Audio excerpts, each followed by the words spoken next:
YouTube friends, and welcome to my channel. If you're new here, my name is Deidre from Our Upcycled Life, and I do lots of thrifting, upcycling, repurposing, and DIY content.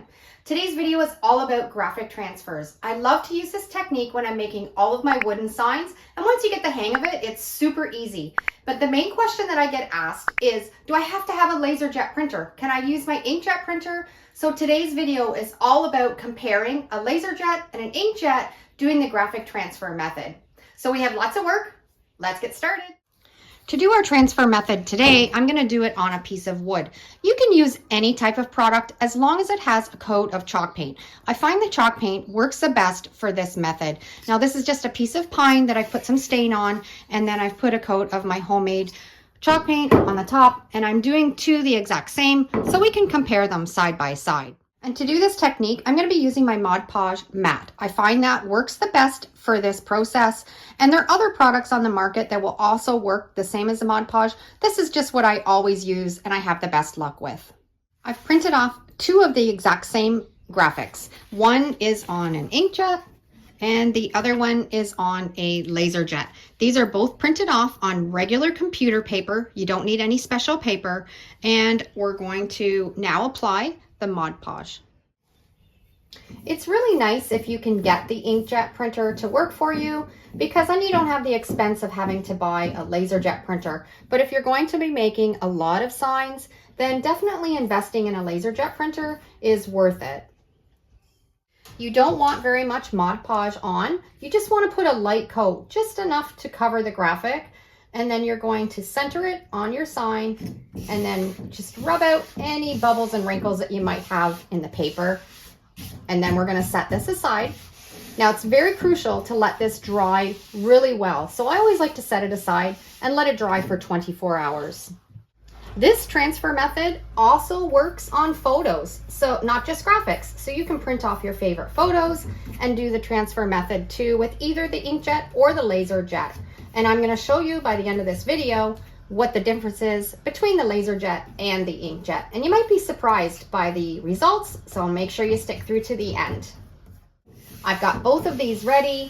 Going to set them aside, let them really cure, really dry well, and we'll be back when they're ready.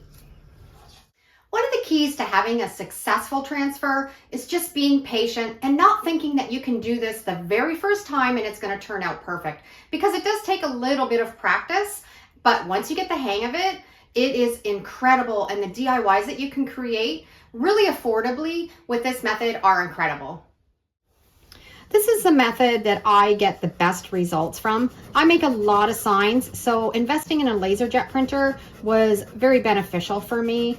But like I said before, if you're just going to be making a few signs and you don't have a laserjet printer, I'm going to show you how you can do this method with an inkjet.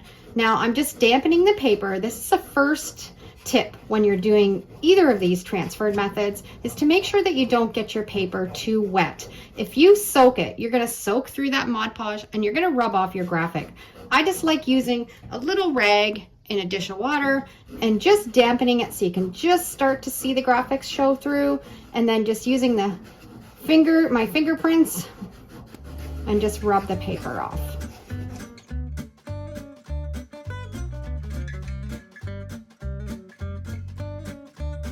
So there's the laserjet all finished. You can see how nice and crisp of a transfer it did on top of that chalk paint. Now let's get at the inkjet printer. Now the main issue when using an inkjet printer is the ink has a tendency to smear or to rub off. So you have to be really mindful when you're putting the water on with an inkjet printer. You want to go really slow and just do small sections. I'm just doing a small sign so I can dampen the whole graphic. If you're doing a larger sign, I would just do small sections at a time and just rub away. And this one, when you're using an inkjet, you want to use a really light touch when you're rubbing. You don't want to rub hard. You're going to rub that ink off. So you just want to go really slow and just take your time until you're rubbing the paper off. And as you can see, it's already some of the ink. You can see the paper's a little bit darker. Some of the ink is already starting to rub off. So you just want to go really slow and leave that ink on your piece of wood as you rub off. So the most common mistakes that you might make when you're trying to do a transfer with an inkjet printer is putting on too much water and then rubbing too hard. You just want to use light pressure, just go really slow, a couple letters at a time, and lift that paper off.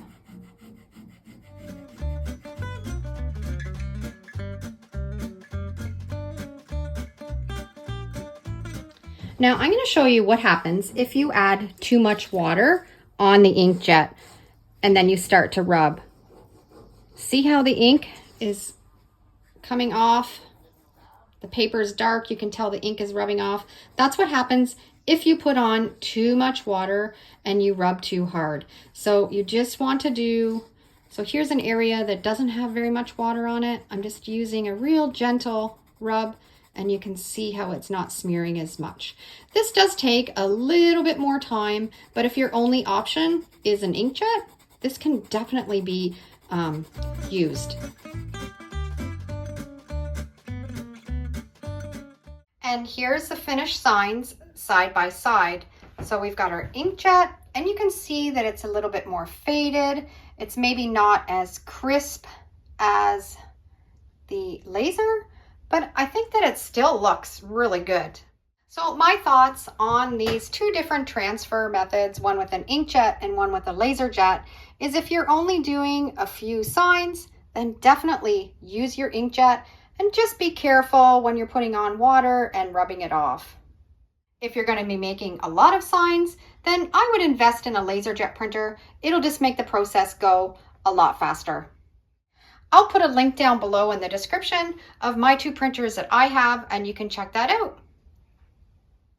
I hope today's tutorial was helpful and it answered a lot of your questions about graphic transfers with an inkjet and a laserjet. I hope today's tutorial was helpful and it answered your question, can I use an inkjet printer when doing graphic transfers?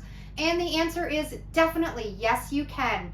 It might not be as crisp and as bright as using a laserjet printer, but if you take your time and you use a little bit of patience, you can create a beautiful graphic transfer.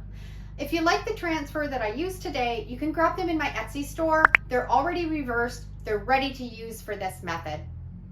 Thanks for watching. Have a great day, and we'll see you in the next video. If you really enjoyed this video and you love DIY content, I'd love to have you follow along and subscribe. You can click the button right up here. Or if you want to watch another video, click on one of those because I'm sure you'll really love them also. Thanks for watching.